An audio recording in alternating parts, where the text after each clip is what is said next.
জামানায় হযরতে রাসূল করিম সাল্লাল্লাহু আলাইহি ওয়াসাল্লাম হুযায়ফা ইবনুল ইয়ামান রাদিয়াল্লাহু তাআলা আনহুর কাছে মুনাফিকের লিস্ট দিয়েছিলেন।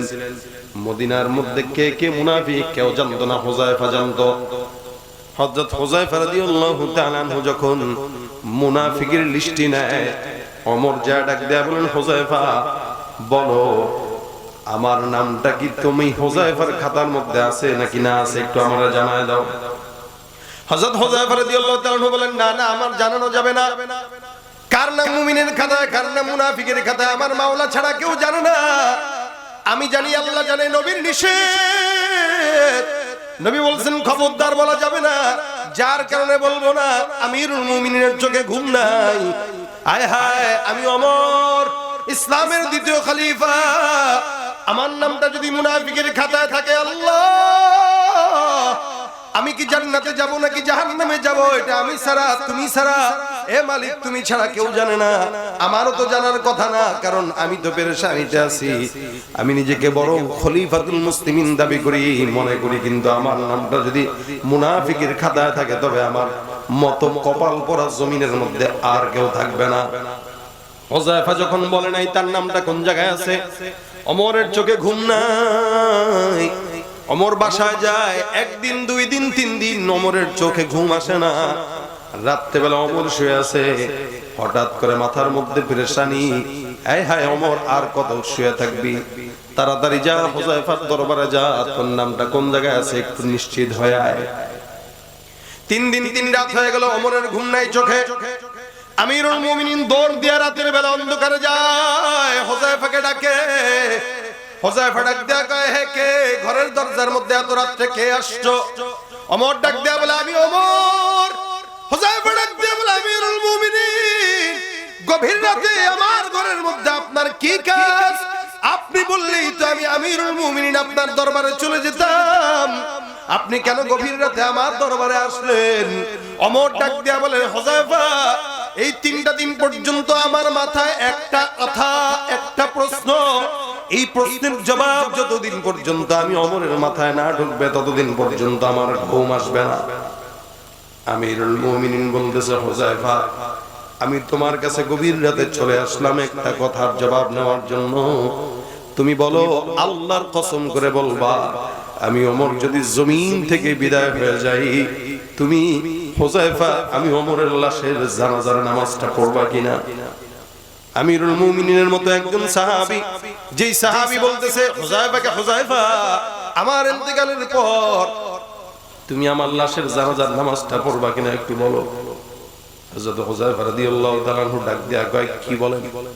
আপনার মতো একজন সাহাবী ওমর, আপনার লাশের জানাজা আমি পড়বো না, এটা হতে পারে না। কি বলেন না বলেন, আল্লাহকে সাক্ষী রেখে বলতেছি, আপনি যদি আমার আগে দুনিয়া ত্যাগ করেন, ইনশাআল্লাহ আপনার লাশের জানাজার সামনের কাতারে দাঁড়ায় পড়ব। আমিরুল মুমিনিন তার জবাব আবার স্বীকারোক্তি নিলেন, বলো আমার জানাজার নামাজ পড়বা কিনা? হুযায়ফা ডাক দিয়ে বলেন, হ্যাঁ হ্যাঁ অবশ্যই পড়বো। আবার ওমর ডাক দিয়ে বলেন, আবার বলো পড়বা কিনা? হুযায়ফা ডাক দিয়ে বলেন, হ্যাঁ আপনার জানাজা আমি পড়বো ইনশাআল্লাহ, আল্লাহ সাক্ষী। আমিরুল মুমিনিন ডাক দিয়ে, আলহামদুলিল্লাহ, হে আল্লাহ তোমার শুকরিয়া, আমার জানাজার নামাজটা হুযায়ফা পড়বে, আমার দিলের মধ্যে আর কোনো কষ্ট নাই, আমার দিল শান্তি হয়ে গেছে। আমার লাশের জানাজা হুযায়ফা যেহেতু পড়বে, আমি আর আজকে থেকে কোনো টেনশন নাই, নিশ্চয়ই আমার নামটা ইমানদারের খাতায় আছে। হুযায়ফা ডাক দিয়া বলে, আপনি কেমনে বুঝলেন? কি কারণে আমাকে গভীর রাতে জানাজা পড়বো কি পড়বো না প্রশ্নের জন্য আমার ঘরে চলে আসলেন? আমিরুল মুমিনিন বলে, হুযায়ফা, তুমি যে আমাকে সেদিন জিজ্ঞাসা করলাম আমার নামটা কি মুমিনের খাতায় নাকি ইমানদারের খাতায় নাকি মুনাফিকের খাতায়, তুমি আমাকে বলো নাই। সেদিন থেকে আজ পর্যন্ত 3 দিন 3 রাত হয়ে গেল, আমি ঘুমাইতে পারি না। আল্লাহর কসম আমার টেনশনে ঘুম আসে না, কারণ আমি আমিরুল মুমিনিন ওমর। এই ওমর যদি আল্লাহর দরবারে যাওয়ার পরে জান্নাত না পাই, আমার দাম কুকুরের দাম এক সমান। আর যদি আমি আমিরুল মুমিন দুনিয়ার জমিন থেকে যাওয়ার পরে জান্নাত পাই, তাহলে আমি আল্লাহর দরবারে প্রিয়, নবীর দরবারেও প্রিয়। যদিও ওমরের ব্যাপারে আল্লাহ নবী বলেছেন, লাউ কানা বাদি নাবিয়্যুন লাকানা ওমর ইবনুল খাত্তাব, আমার পরে কোন নবী যদি আল্লাহ পাঠাইতেন, আমার পরের নবীটাই হয়তো আমার সাহাবী ওমর। এত পাওয়ারফুল সাহাবী, যেই সাহাবী নবী হওয়ার যোগ্যতা রাখে, ওই সাহাবী টেনশন করতেছে জান্নাত পাবো কি পাবো না। হুযায়ফা ডাক দিয়া বলে, তাহলে আমার কাছে আপনি জানাজার নামাজের কথা কেন জিজ্ঞাসা করলেন, একটু খুলে বলেন। ওমর ডাক দেয়া বলেন, হুযায়ফা, আমি আল্লাহর নবীর থেকে যখন জানলাম তোমার কাছে মুনাফিকের লিস্টে আছে, আমি যখন জানলাম, আমি এটাও জানি তুমি যেহেতু মদিনার মধ্যে মুনাফিককে ঈমানদারকে এটা তুমি ভালো করে জানো, তার মানে তুমি সমস্ত মুমিনের জানাজার নামাজ পড়ো, কোন মুনাফিকের জানাজার নামাজ তুমি হুযায়ফা পড়ো না। যেহেতু আমি ওমরের জানাজার নামাজ তুমি পড়বা, তার মানে বোঝা গেল আমি ওমরের নামটা মুনাফিকের খাতায় নাই। আমিরুল মুমিনিন সুন্দর করে প্রশ্নের জবাব নিয়ে নিলেন। ওমরের মতো একজন লোক যদি ঈমান নিয়ে এই ভয় থাকে, গুনাহ নিয়ে এই ভয় থাকে, আপনার আমার কতটুকু ভয় থাকা দরকার। কিন্তু আল্লাহর ভয় আমাদের দিল থেকে আস্তে আস্তে দিন যত যায় সরে যাচ্ছে, কারণ গুনাহের আসবাব চতুর্দিকে থাকার কারণে আমাদের গুনাহের ভয় এটা আর নাই। দেখতেছি মোবাইলে দেখি গুনাহ, ডানে গুনাহ, বামে গুনাহ, সামনে গুনাহ, পিছনে গুনাহ, দেখতে দেখতে অভ্যস্ত হয়ে গেছে। এই কারণে গুনাহকে এখন আদত বানায় ফেলছি, ইবাদতকে এখন আদত বানাইতে পারি নাই। কিন্তু মনে রাখবেন, মুসলমান যেই সমস্ত গুনাহগার বান্দারা আল্লাহর কাছে ক্ষমা চাওয়ার জন্য চিন্তা করে, আমার মাওলা ডাক দেয়া বলে, মুমিন তোমার জন্য টেনশনের কারণ নাই। দুইটা কাজ যদি কোনো ঈমানদার বান্দা করে, ওই আল্লাহ ওই ঈমানদার বান্দাকে ক্ষমা করে দেয়। আমার আল্লাহ বলেন, বান্দা গুনাহ হবে, টেনশনের কারণ নাই, তবে কাজ করবা দুইটা। কয়টা? পিছনের লোকরা ঘুমাইতেছেন। কয়টা কাজ? এক নাম্বার, ওয়ান ইস্তাগফিরু রাব্বাকুম। এক নাম্বার, ওয়ান ইস্তাগফিরু রাব্বাকুম, তোমরা তোমাদের রবের কাছে ইস্তিগফার করো। ইস্তিগফার মানে কতটুকু? আস্তাগফিরুল্লাহ বলেন, আস্তাগফিরুল্লাহ। ইস্তিগফার মানে আস্তাগফিরুল্লাহ। নবী করিম সাল্লাল্লাহু আলাইহি ওয়াসাল্লাম বলেন, কোন ঈমানদার গুনাহগার বান্দা যদি একবার গুনাহের বোঝা মাথায় নিয়ে পড়ে আস্তাগফিরুল্লাহ, আমার আল্লাহর নবী বলেন, আল্লাহ পাক ওই বান্দার পিছনের সব গুনাহ যতই থাকুক না কেন, সমুদ্রের ফেনা পরিমাণ গুনাহ ও বান্দার ক্ষমা করে দেয়। সুবহানাল্লাহ। খালি একবার পড়বে কি? আস্তাগফিরুল্লাহ। আল্লাহ পাক ডাক দেয়া বলেন, ওয়া আনিস্তাগফিরু রাব্বাকুম। এক নম্বরে ইস্তিগফার, দুই নম্বরে তওবা, সুম্মা তুবু ইলাইহি। এক নম্বরে ইস্তিগফার, দুই নম্বরে তওবা। ইস্তিগফার আর তওবা এক জিনিস নয়। ইস্তিগফার হলো রানিং গুনাহ থেকে আল্লাহর কাছে ক্ষমা চাওয়া, আল্লাহ মাফ করে দাও। তওবা হলো আর কোনোদিন কোনো গুনাহ করব না। ইস্তিগফার মানে আল্লাহর দরবারে ইস্তিগফার করে, আল্লাহ এই গুনাহ করছি মাফ করে দাও। আর তওবা হলো আর কোনোদিন কোনো গুনাহ করব না। আমাদের সমাজে অনেক বান্দারা আছে, গুনাহ করে তো করে, গুনাহের উপর অটল থাকে। সুদ খায়, সুদরে গুনাহ মনে করে না। ঘুষ খায়, ঘুষরে গুনাহ মনে করে না। জিনা করে, জিনাকে গুনাহ মনে করে না। যৌতুক খায়, যৌতুকরে গুনাহ মনে করে না। ঘুষের টাকা খায় তো খায়, সুন্নত মোতাবেক গুনাহ গুনাহ খায়, আছে না নাই? ঘুষের টাকা গুনে নেওয়া সুন্নত, মিয়া গুনে নেন। দেখছেন না সংবাদে, টাকা গুনা খাইতেছে ঘুষের টাকা সুন্নত মোতাবেক। সুন্নত মোতাবেক কেউ যদি জিনা করে, কিও নাউজুবিল্লাহি মিন যালিক, সুন্নত মোতাবেক সুদের টাকা খাইলেন, গুনাহ হবে না? হবে না, বরং ডাবল গুনাহ হবে। কারণ এক নাম্বার গুনাহ করলেন, আবার ইসলামের নাম দিয়া করলেন। ঠিক কিনা জোরে কর? এইজন্য গুনাহ, এটাকে গুনাহ মনে করা। জিনা করে, গুনাহ করে, ব্যভিচার করে, অন্যায় করে, চুরি করে, সন্ত্রাসী করে, কার্যক্রম যা আছে সব করে। আল্লাহ বলেন, ওয়া আনিস্তাগফিরু, এক নম্বরে ইস্তিগফার করো, দুই নম্বরে তওবা, সুম্মা তুবু ইলাইহি, বান্দা তওবা করবা। তাহলে কি হবে? এই দুইটা কাজ কোন ঈমানদার মুমিন যদি করে, আল্লাহ বলেন, ইউমাত্তিউকুম মাতাআন হাসানান ইলা আজালিন মুসাম্মা। কেউ যদি ইস্তিগফার আর তাওবা দুইটা জিনিস করে, আল্লাহ বলেন মরণ পর্যন্ত, কি পর্যন্ত? মরণ পর্যন্ত আল্লাহ পাক ওই বান্দা যত কল্যাণ দরকার, হার কল্যাণ বান্দাকে দান করবেন, সমস্ত কল্যাণ দান করবেন, সব কল্যাণ।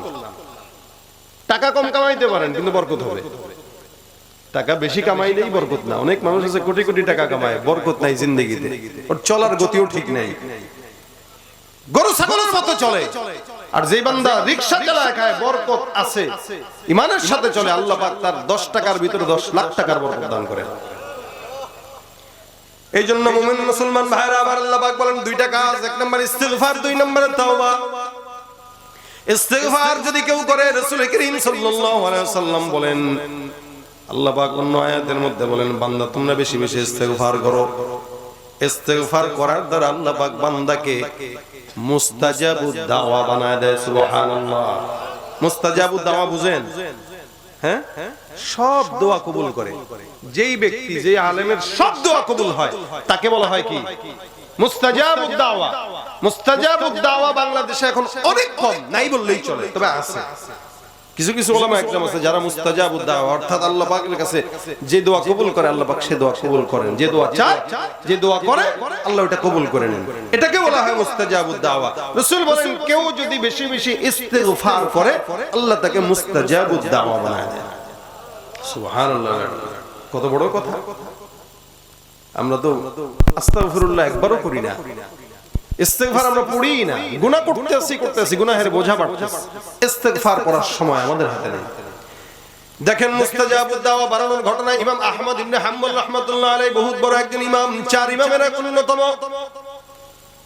ইমাম আহমদ ইবনে হাম্বল রাহমাতুল্লাহ আলাইহি কোন একদিন শীতের রাত্রিতে সফর করেন।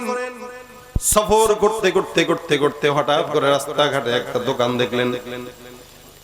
রাস্তায় শীতের মধ্যে কোনো মানুষ পায় না, সরাইখানাও পায় না।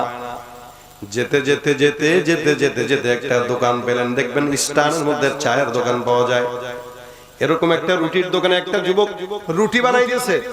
ইমাম আহমদ ইবনে হাম্বল রাহমাতুল্লাহ আলাইহি যায়, কয়, যুবক, আমি একজন মুসাফির, এই এলাকায় সফর করার জন্য রওনা হয়ে গেছিলাম। তোমার কাছে রাত্রিবেলা সকাল পর্যন্ত যদি আমাকে সুযোগ দাও, আমি তোমার এই জায়গায় একটু বসতে চাই মেহমান হয়ে। যুবকটা ডাক দিয়া বলে, আপনি যেই মেহমান হন না কেন, আমার দুয়ার আপনার জন্য খোলা, আপনি আমার দোকানের মধ্যে বিশ্রাম নিতে পারেন। আগে মানুষের শিক্ষা কম থাকলেও মানুষের ভিতরে মনুষ্যত্ব ছিল। এখন শিক্ষা যত বাড়ে তত গরু ছাগলও বাড়ে, আছে না নাই? শিক্ষাও বাড়তেছে, মনুষ্যত্ব কমতেছে। শিক্ষা বাড়তেছে, জ্ঞান পাবি বাড়তেছে। শিক্ষা বাড়তেছে, গরু ছাগল বাড়তেছে, ঠিক কিনা? রাস্তা ঘাটে যায় না চলা এই মানুষের ভিড়ে, ওই ভিড়ের মাঝেও আবার কেহ অন্যের পকেট মারে, আছে না নাই? এখানেও থাকতে পারে। আরে সেদিন এক মাহফিল থেকে আসতেছি, মুসাফা করার সময় আমার পকেটে এখানে হাত দিয়ে দিচ্ছে। আমি হাতটা ধরে রাখলাম, কি ভাই কি? কোন হুজুর ভুলে চলে গেছে। এই হলো হাল। এরা কিন্তু মুসল্লির বেশে আসে, চুরি করে। দেখতে তো মানুষের মতো লাগে, আসলে মানুষ। হ্যাঁ, দেখতে মানুষ, হুবহু মানুষ, আসলে মানুষ না। কাল আনআম, গরু ছাগলের মতো। আল্লাহ পাক রব্বুল আলামিন ডাক দিয়া কয়, হে বান্দা, ইস্তিগফার করবা, আমি আল্লাহ পাক রব্বুল আলামিন বরকত দিব সব কাজের মধ্যে। আল্লাহর বান্দাটা মেহমান হয়ে যখন ওই বান্দার কাছে গেছেন, ইমামে আহমদ ইবনে হাম্বল নাম শুনছেন? হ্যাঁ, ইমাম মালিকি, ইমাম হানিফি, শাফিঈ, মালিকি, হাম্বলি। এই হাম্বলির ইমাম ইমাম আহমদ। ইমাম আহমদ ইবনে হাম্বল বলেন, আমি তাকায় তাকায় দেখলাম যুবকটা খালি রুটি বানায় আর বলে আস্তাগফিরুল্লাহ। রুটি বেলা আস্তাগফিরুল্লাহ, রুটি উঠায় আস্তাগফিরুল্লাহ। মানুষ রুটি নিতে আসে, রুটি দেয় আস্তাগফিরুল্লাহ। টাকা নেওয়ার সময় কয় আস্তাগফিরুল্লাহ। রুটি বেলতেছে কয় আস্তাগফিরুল্লাহ। ইমাম আহমদ ইবনে হাম্বল যুবকের দিকে তাকায় আছে, কি রে, এই যুবক তো সাধারণ যুবক। কত বড় যুবক, কত বড় বুজুর্গ হইলে পরে প্রত্যেকটা পদক্ষেপে কি করতেছে? আস্তাগফিরুল্লাহ। ইমাম আহমদ ইবনে হাম্বল তাকায় আছেন যুবকের দিকে এক দৃষ্টিতে। যুবকের জবান দিয়ে ঠোঁটটা ইস্তিগফারের জিকিরে ভিজানো, বারবার পড়ে আস্তাগফিরুল্লাহ, আস্তাগফিরুল্লাহ, আস্তাগফিরুল্লাহ। ইমাম আহমদ ইবনে হাম্বল ডাক দিয়ে বলেন, যুবক, তুমি যে বারবার বারবার ইস্তিগফার পড়ো, এমন কোন আমল তুমি করো যে আমলের কারণে বারবার তুমি ইস্তিগফার করো? তোমার বারবার প্রত্যেকটা পদক্ষেপে ইস্তিগফারের আলামত কি, কারণ কি? যুবক ইমাম আহমদ ইবনে হাম্বল রাহমাতুল্লাহ আলাইহি ডাক দিয়ে বলতেছেন, হুজুর আমি এই ইস্তেগফারের আমল করার কারণে আল্লাহ পাক আমাকে অনেক বড় একটা নিয়ামত দান করে দিয়েছেন। সুবহানাল্লাহ। ইমাম আহমদ ইবনে হাম্বল বলেন, কি নিয়ামত তুমি ইস্তেগফারের মাধ্যমে পাইলা? যুবক ডাক দিয়া বলতেছে, হুজুর আমি আমার জিন্দেগিতে এই এতটুকুন বয়সে বেশি বেশি ইস্তেগফারের মাধ্যমে আল্লাহর কাছে যে জিনিসটা পেয়েছি সেটা হলো মুস্তাজাবুদ দাওয়া, অর্থাৎ আল্লাহ পাক রব্বুল আলামিন আমার জিন্দেগিতে এমন কোন দোয়া নাই যে দোয়া করেছি মাওলায় কবুল করে নাই। সুবহানাল্লাহ। সব দোয়া আল্লাহ পাক রব্বুল আলামিন কবুল করছে, এমন কোন দোয়া নাই যে দোয়া আল্লাহ কবুল করে। আমি আমার জিন্দেগিতে সব দোয়া আল্লাহ পাক রব্বুল আলামিন আমার কবুল করলেন। ইমাম আহমদ ইবনে হাম্বল অবাক, আসলেই তুমি মুস্তাজাবুদ দাওয়া বলা হয়? তবে হুজুর আমার মনের মধ্যে একটাই দুঃখ, সব দোয়া আল্লাহ পাক কবুল করলেও একটা দোয়া আল্লাহ পাক রব্বুল আলামিন এখনো কবুল করে নাই। ইমাম আহমদ ইবনে হাম্বল ডাক দিয়া বলেন, হে যুবক তোমার সব দোয়া আল্লাহ পাক রব্বুল আলামিন কবুল করলেও যেই দোয়া কবুল করে নাই ওই দোয়া কোনটা আমার একটু বলো। যুবক ডাক দিয়া বলতেছে, হুজুর আমার আল্লাহ পাক আমার সব দোয়া কবুল করছেন, তবে একটা দোয়া কবুল করে নাই। যা কিছু চাইলাম, যা কিছু বললাম, সব কিছু আল্লাহ পাক রব্বুল আলামিন শুনছেন, তবে একটা জিনিস শুনে নাই। ওই জিনিসটা শুনে নাই বলেই এখনো পর্যন্ত আমি আস্তাগফিরুল্লাহ আস্তাগফিরুল্লাহ বলেই যাইতেছি, কারণ আমি জানি মাওলার কাছে চাওয়ার জন্য সবচেয়ে বড় আমল হলো ইস্তেগফার। ইমাম আহমদ ইবনে হাম্বল রাহমাতুল্লাহ আলাইহি বলেন, আরে যুবক তুমি কোন জিনিসটা আল্লাহর কাছে চেয়ে পাও নাই? যুবক ডাক দিয়া বলতেছে, হুজুর আমাদের এই এলাকার মধ্যে অনেক বড় একজন ইমাম আছে যার নাম ইমাম আহমদ। আমি আল্লাহর দরবারে সব কিছু চাইলাম, আমার মাওলাই সব দোয়া কবুল করলো, তবে একটা দোয়া এখনো কবুল করে নাই। সেই দোয়া কি? আমি সব কিছু চাওয়ার পর আল্লাহর দরবারে বলছি, মালিক তুমি আমাকে ইমাম আহমদ ইবনে হাম্বলকে একটা নজরের জন্য, একবারের জন্য দেখা দিয়ে দিও। আমার আল্লাহ পাক আমার সব দোয়া কবুল করলেও ইমাম আহমদ ইবনে হাম্বলের সঙ্গে এখনো পর্যন্ত আমার মাওলা দেখা করার নাই। ইমাম আহমদ ইবনে হাম্বল রাহমাতুল্লাহ আলাইহি যুবকের কথা শুনলেন। ইমাম আহমদ ইবনে হাম্বল দাঁড়ায় গেলেন, চোখের পানি ইমাম আহমদ ইবনে হাম্বল ফেলান, আর যুবকটাকে জড়ায় ধরে ডাক দিয়ে বলে, যুবক আরে তুমি কত বড় বুজুর্গ তুমি জানো? তোমার দোয়া আল্লাহ পাক রব্বুল আলামিন কেমন কবুল করেন? তুমি ইস্তিগফারের কারণে মুস্তাজাবুদ দাওয়া হও নাই। আল্লাহ পাক রব্বুল আলামিন তোমার পিছনের সব দোয়া কবুল করলেও এই দোয়াটা আল্লাহ পাক সাধারণভাবে কবুল করে নাই। তুমি এত বড় মুস্তাজাবুদ দাওয়া, যার কারণে ইমাম আহমদ ইবনে হাম্বলকে তোমার এই ছোট্ট ঘরের মধ্যে আল্লাহ পাক কান ধরে তোমার সামনে দেখা দেওয়ার জন্য নিয়ে আসছে। এই যে যুবক তাকায় দেখো, এতদিন পর্যন্ত যাকে তুমি দেখার জন্য বারবার ইস্তেগফার করতেছো, তোমার সব দোয়া আল্লাহ পাক কবুল করলেন, আর আমার মতো ইমাম আহমদ ইবনে হাম্বল না খানদানারাকে তুমি যুবকের দোকানের মধ্যে কান ধরে বসায় তোমার সঙ্গে দেখা দিয়ে দিলেন। সুবহানাল্লাহ। বন্দেগানে খাসে আল্লাহ মুলগুয়ুব দরজাহা জানে জাওয়াসি সুলকুলুব জমি সরশবো এ পিরাহন শনিদি চরাদর চাহে কে নানশ নদীদি। বান্দা হার বিপদে পড়লে দেখেন কে?